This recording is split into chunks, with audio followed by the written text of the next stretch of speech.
عليكم ورحمة الله وبركاته.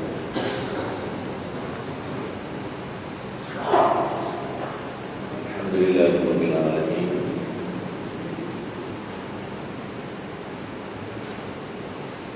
والصلاة والسلام على رسول الله وعلى آله وصحبه أجمعين. سبحانك لا علم لنا إلا ما علمتنا إنك أنت العليم الحكيم. رب اشرح لي صدري ويسر لي أمري واحلل عقدة من لساني يفقهوا قولي. اللهم صل على سيدنا محمد. اللهم صل على سيدنا محمد.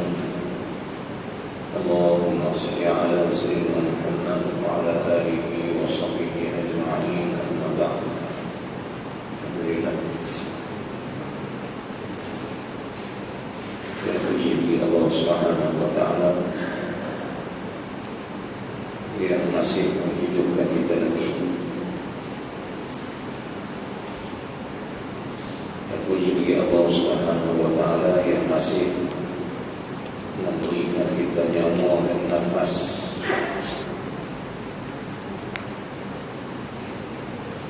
Dan dengan nafas dan nyawa ini kita dapat hidup lagi pada hari dan pagi ini. Hidup yang ada makna, hidup yang ada arti, hidup yang ada manfaat. Bukan hidup yang sia-sia, bukan hidup yang tak ada makna, bukan hidup yang hanyalah habiskan masa, ataupun hidup yang mencari yang lain daripada apa yang Allah nak. Satu sifat hamba yang baik pada Allah kerana dia tahu apa yang Allah mahu dalam hidup dia, dalam masa yang singkat akan dunia ini. Dia tahu apa yang patut dan wajib dia cari, dan dia benda yang dia cari itu ialah benda yang Allah mahu, yang Allah kehendaki atas diri hamba. Yang inilah yang dipanggilkan, yang kita sebutkan sebagai petunjuk, supaya tidak sesat di atas jalan hidup manusia. Sesat ni makna tak jumpa tujuan. Sesat bermakna tak jumpa tempat yang sepatutnya. Kita mohon setiap kali kita minta kepada Allah Ta'ala, ihdinas siratal mustaqim. Ihdina satu bentuk doa atau rayuan kepada Allah.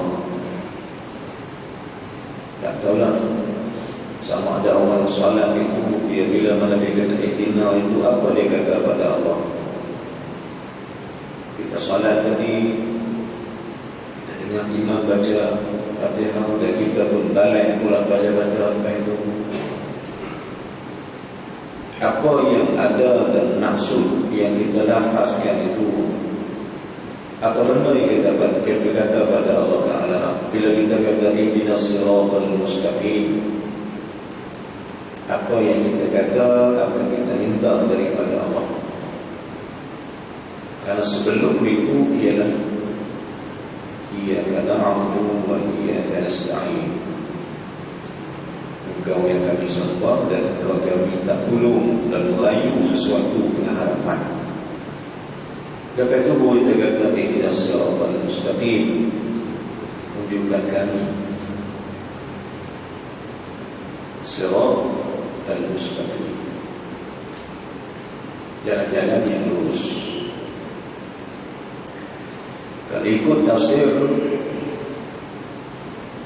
kita bahasa Melayu, jalan itu satu je, satu perkataan saja, jalan. Tapi dalam bahasa Arab, jalan itu disebut dengan tiga, ringkasnya dengan tiga perkataan. Satu diberi syarak atau syari'. syariah atau syarak pun jalan juga.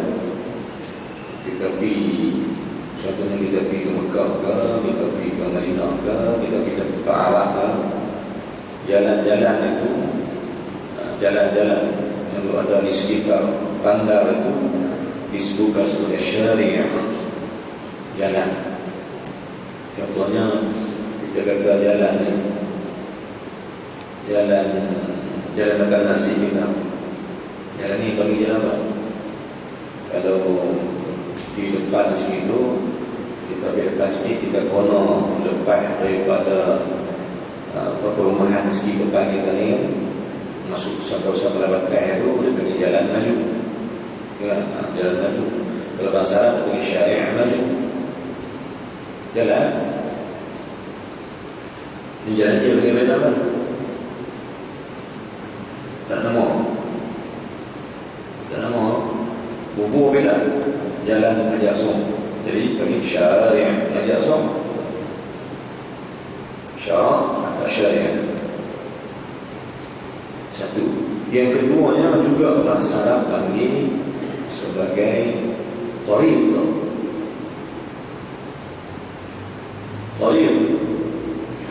Tariq juga jalan. Contohnya kita ada sesar-sesar, kan? Siapa-siapa yang pergi ke Umrah di Madinah atau di tanah-tanah Arab sana, bila kita sesar itu, Arab nak minta jalan, dia panggil tariq. Dia suruh buka jalan. Dia panggil tariq pun mana jalan juga, jalan. Tapi yang kita sebut dalam Fatihah itu bukan syariah, bukan syarak, bukan tariq, tapi sirat. Sirat itu juga mana jalan. Bagi kita jalan-jalan lah. Tak ada jalan, tak ada benda kata lain yang disebut sebagai jalan. Cuma dalam bahasa Arab dia berbeza. Jadi maka apa kita minta kepada Allah Ta'ala di sebalik kata ihdinas sirat, as-sirat al-mustaqim, sirat al-mustaqim. Apa dia sirat al-mustaqim itu? Apa dia sirat itu? Jalan macam mana yang kita minta daripada Allah?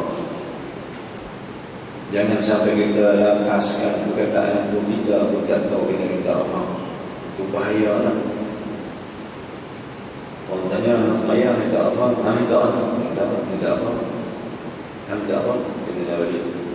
Aku tak tahu minta apa, minta apa, aku tak tahu Allah. Maka apa yang kita minta itu yang akan diberikan oleh Allah. Kita minta apa, Allah akan bagi. Baik. Contohnya hari ini, contohnya sahabat-sahabat kita di Kelantan dilanda banjir. Kemarin orang telefon, dia balik-balik, saya beritahu kita balik 2-3 hari terus ada yang telefon tanya, pendapat Ustaz bagaimana dengan apa yang di Kelantan ni? Saya kata nak minta pendapat bagaimana? Apa yang di Kelantan tu kita nak tengok dari persepsi ataupun persepsi atau perspektif macam mana? Di sudut mana nak tengok? Kita tengok macam-macam apa yang ada di Kelantan tu. Banjir itu satu pandangan yang berbeza-beza bagi setiap orang. Cuma bagi pihak kita, Allah tak ajak kita bersikap negatif. Allah ajak kita bersikap positif, melihat yang terbaik daripada Allah. Bagi sahabat-sahabat kita di Kelantan, apa jadi ke depan? Ialah satu pandangan yang kita nak positifkan daripada yang negatif. Baik. Sekarang ini tuan, sahabat-sahabat di Kelantan ini dilanda banjir yang dikira sebagai separuh daripada tsunami. Sebenarnya kita nak datang bantuan kepada mereka. Kita nak tahu apa yang mereka perlu. Bukan kita hantar hak kita dah. Sebab apa? Sebab tinjauan-tinjauan kita dah bawa balik mereka kita tinjau dan alhamdulillah mendapat pendapat dan pandangan-pandangan bahawa orang yang terlibat dalam sukarela, yang pergi Kelantan, yang pergi hantar bantuan, atau ada yang telefon meminta kita sama-sama bantu, insya-Allah saya akan bantu, tapi sudut bantuan kita berbeza. Pasal apa saya kata itu? Kerana yang sampai ke mereka ni ialah berkatun-katun, berkotak-kotak Maggi.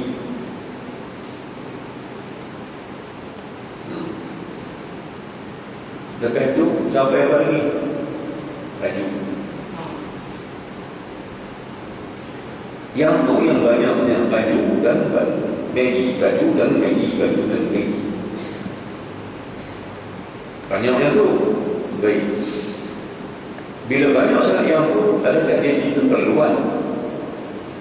Memanglah makan minum keperluan, tapi adakah kita tahu apa lagi yang dia perlu selain daripada itu? Maka sebab itu kita nak hantar bantuan, kita nak tahu apa yang mereka kehendaki, apa yang mereka hajatkan. Maka Allah Subhanahu wa ta'ala sifat dia adalah sifat Maha mengetahui. Sebelum hamba dia minta, dia tahu dah daripada apa. Sifat yang nak memberi mesti tahu apa yang orang nak minta tu nak minta, baru boleh bagi. Allah Ta'ala mengetahui apa kehendak kita, maka dia akan bagi tepat mengikut apa yang kita kehendaki. Cuma masalah yang kita hamba ni tuan, kita tak tahu apa kita perlu, itu masalah. Contohnya orang mengaji, dia tak tahu apa perlu yang dia. Rata-rata kita dalam masjid contohnya, kan, mengaji setiap pagi, setiap malam, ataupun siapa-siapa yang nak mengaji dia pun, nak mengaji kitab ke apa, dia tak tahu apa yang penting kat diri dia. Ini masalah. Sebab dia tak tahu apa yang dia perlu. Dan bagi pihak kita pun tuan, kita pun tak tahu apa yang tuan-tuan nak. Ada orang dia kata, nak pergi tajwidnya, reka-reka sama-sama, kira nak pergi tajwidnya. Dia kisah kat tu. Tapi bila mana kita buka kitab tasawuf, dia cari buku pasal yang kenal tak ya? Dia nanti kata api yang pasal yang kenal dia, dia tak kenal dia. Padahal apa kita bincang ini termaktub dalam kehendak yang Allah nak. Tauhid, fikah, akhlak, ihsan, tasawuf itu benda yang perlu kepada seseorang manusia. Bukan hanya tajwid saja. Tuan-tuan muslimin subhanallah, saya ulang, saya tanya balik, tajwid itu adakah fardu atau bukan fardu? Okay. Tajwid itu fardu ke bukan fardu?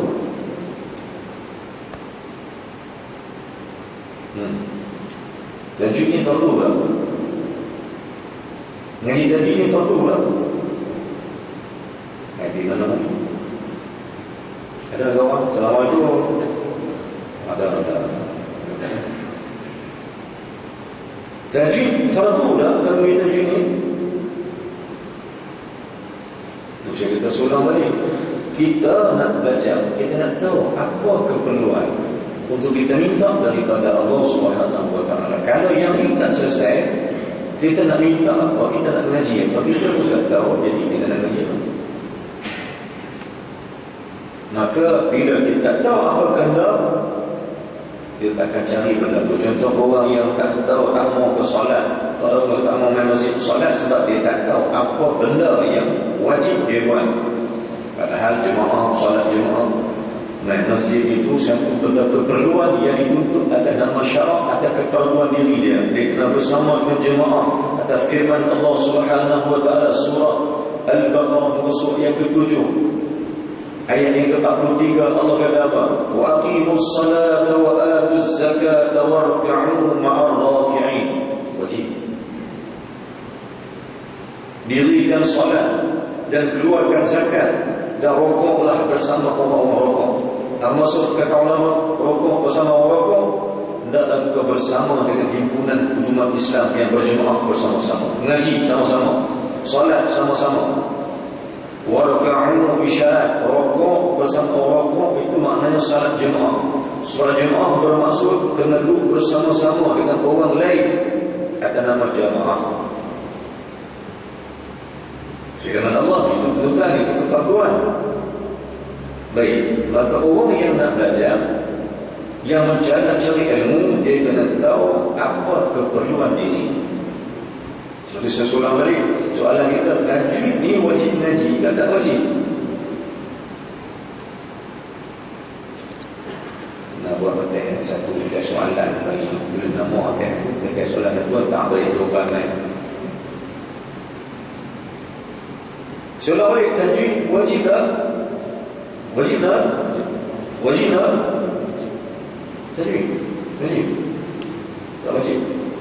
Wajib? Tak tahu, kata Rasul Sunnah. Tak tahu apa. Maka kalau tak tahu bermakna tak tahu apa yang keperluan. Kalau begitu nak minta apa atas nama ihdinas siratal mustaqim. Baik, maka kita faham. Quran itu wajib dibaca. Dan bila wajib Quran kita baca kan, kita nak kena baca cara yang Allah kehendaki. Quran itu kalam Allah, lafaz daripada Allah Ta'ala. Yang Allah turunkan Quran untuk kita sekalian, kita belajar. Maka bila diturunkan Quran untuk kita belajar, satu daripada kewajiban kita yang kita wajib belajar ialah memaharkan diri dengan bacaannya. Iaitu bacaan yang baik, namanya tajwid. Satu kefarduan untuk membacakan Al-Quran. Tetapi bila dia bertemu dengan tauhid, dia bertemu dengan fikr dan tajwid dan ihsan atau akhlak, maka kefarduan itu tajwid ini dihitung mudah. Dia kena utamakan fikr, tauhid dan tasawuf. Itu nomor 2. Wajib tak wajib? Maka wajib ada kita juga di masyarakat mencari jalan untuk memperbaiki bacaan Al-Quran itu supaya lebih tertarik hati ini kepada Allah Subhanahu Wa Taala. Dan itu rekas dia. Maka setiap kita nak kena tahu apa keperluan hidup. Kita nak tahu apa yang keperluan kita. Cuma yang Nabi sebut dalam hadis, keperluan kita atas nama ilmu, tidak boleh kita lari dari ketiga jenis ilmu ini, iaitu tauhid, fikr dan tasawuf atau akhlak. Maka saya kata balik, yang kita minta kepada Allah, ihdinas siratal mustaqim, tunjukkan kami jalan-jalan yang lurus. Tuan-tuan, gimana? Jalan lurus itu mesti ada ujung kan? Okay? Jalan lurus itu mesti sampai ke satu tempat. Jalan lurus itu mesti ada pengakhiran dia. Ya, mesti ada tempat untuk kita berhenti. Tuan-tuan Rasulullah SAW, ibadat yang tak berhenti di satu tempat, seolah-olah seseorang yang bermusafir tanpa ada tempat berhenti. Penat dan penat. Berjalan tak ada tempat berhenti ini penat sangat.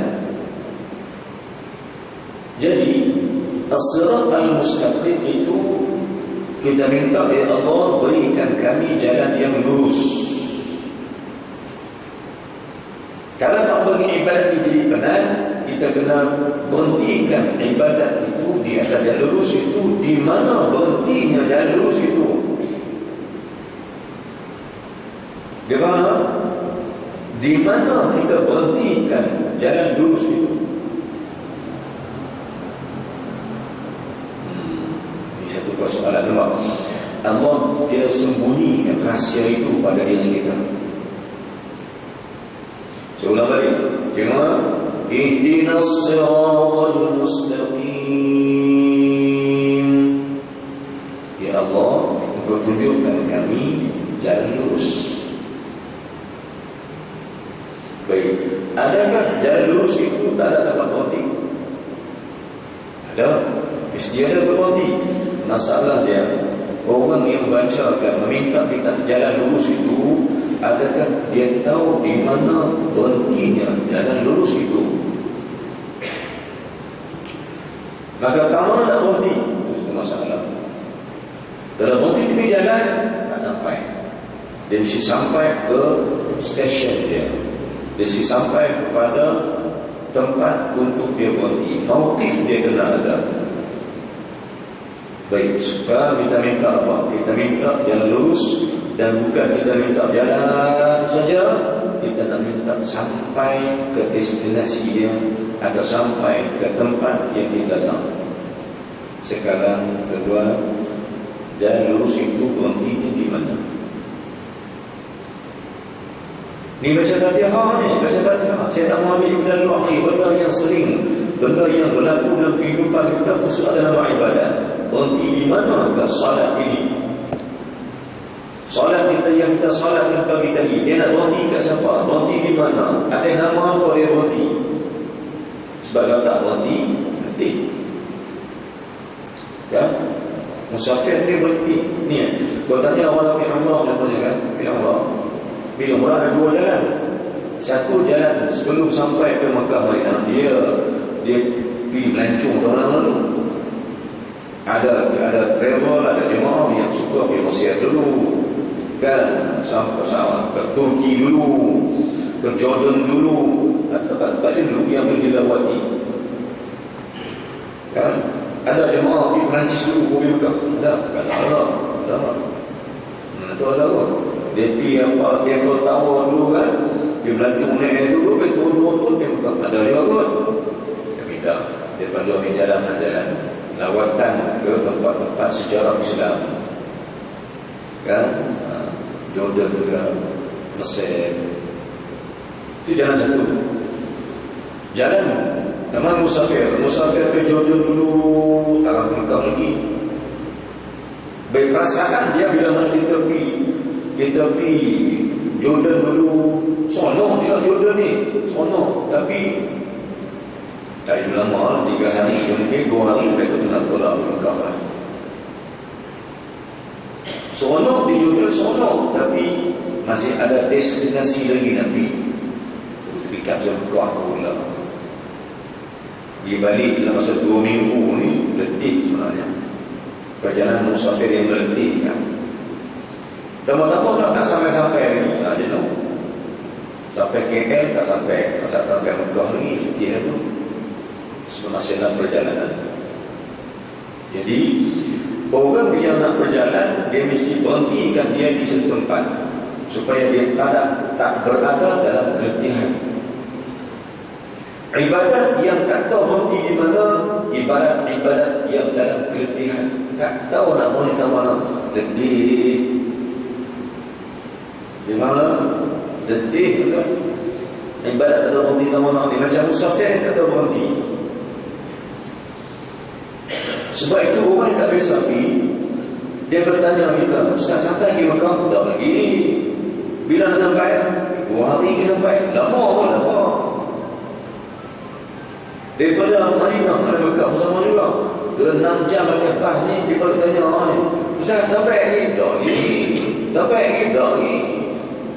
Bertemu tempat Sikap Memori dia sampai ke Ustaz? Tak lagi. Memori. Ini ihram nak buang. Buang ni tak sampai lagi. Bila nak sampai? Lagi 2 jam, 3 jam pun sampai. Tak sampai ke sana? Tak sampai lagi. Bertanya bila sampai. Sebab nak sampai ke tempat yang dituju, iaitu kalau Nabi Madinah dan Mekah, dia punya tempat tumpuannya ialah Ka'bah atau Baitillah, itu Masjidil Haram itu. Ya, jadi ada destinasi yang berhenti. Baik, maka ibadat yang kita buat ini, di mana kita hentikan diri kita dan kita letakkan diri kita itu di mana? Maka dia tersembunyi di balik kata ihdinas siratal mustaqim. Ya Allah, tunjukkan kami jalan lurus. Yang jalan lurus itu di mana berhenti dia? Maka benda berhenti itu dia bukan berada pada lidah, tapi dia terselat dalam hati. Di mana berhentinya kita? Maka bila kita baca ihdinas siratal mustaqim, kita faham, kita rasa sebenarnya jalan lurus itu berhenti kita ialah pada Allah Subhanahu wa ta'ala. Mesti berhenti pada Allah. Berhenti bagaimana? Berhenti kita tasawurkan, kita bayangkan berhentinya aku depan Allah ialah dengan aku sujud pada Engkau ya Allah ya Tuhan. Simbolik. Cantik sangat kalau baca ayat ini, faham Allah. Bila kita ihdinas siratal mustaqim, kita baca, kita bayangkan, aku berhentikan diri aku hanya pada Engkau ya Allah.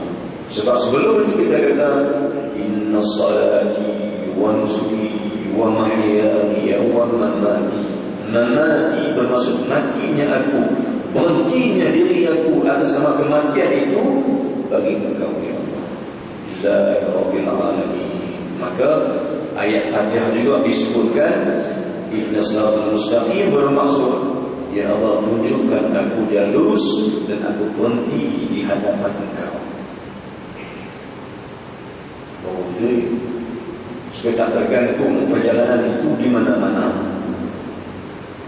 Supaya tak tergantung jalan itu tak berhenti di tempat yang tergantung, berhenti di tempat yang tepat, iaitu berhenti atas nama sujud, rebah sujud pada Allah Subhanahu wa ta'ala saja. Kerana itulah jalan siratal ladzina an'amta 'alaihim. Itulah jalan orang-orang yang mendapat nikmat daripada Engkau ya Allah. Jalan orang-orang yang soleh, yang hanya berhenti hanya pada Allah Subhanahu wa ta'ala. Kita nak faham Fatihah yang dibaca supaya tak tersia-sia bacaan itu, tak sia-sia perbuatan ini. Kan? Macam juga tuan-tuan, tak sia-sia yang umrah dan atau umrah yang dilakukan oleh seseorang, tak jadi sia-sia. Pengalaman sikit yang saya cerita baru ni, hari Rabu, hari Khamis, paling dulu pengalaman sikit. Kerana kurangnya ilmu dalam mengerjakan umrah itu, kita dapati rosaknya ibadat umrah itu. Sayang 6,000, 7,000, 8,000, 9,000, sayang begitu. Kenapa kata sayang tuan? Kerana orang yang kebanyakannya, yang kebanyakannya, yang mungkin kurang ilmu, yang itu pasti ada duit. Tak ada duit pun dia tak ada sepi. Atau dia pergi itu sebab kawan aja. Dia Nabi tak ada mahir, dia ada kawan. Panglima kakak tak ada murid pun tak apa. Dia boleh panglima bawah tak ada murid, perempuan dia panglima kakak tak apa. Cari kawan seorang tu, buat grouping, mahram grouping boleh lah. Ibu-ibu kawan jadi baik. Sebab tu kita satukan dengan di mana hentinya ibadat itu. Ibadat kita itu berhenti di mana? Bila berhenti di Makkah, tujuan kita di Makkah, ibadat kita berhenti di mana? Diri kita berhenti di Makkah, hati kita berhenti di mana? Diri kita berhenti pada Kaabah, hati berhenti di mana? Akan nama as-sirat al-mustaqim. Ada orang Nabi ini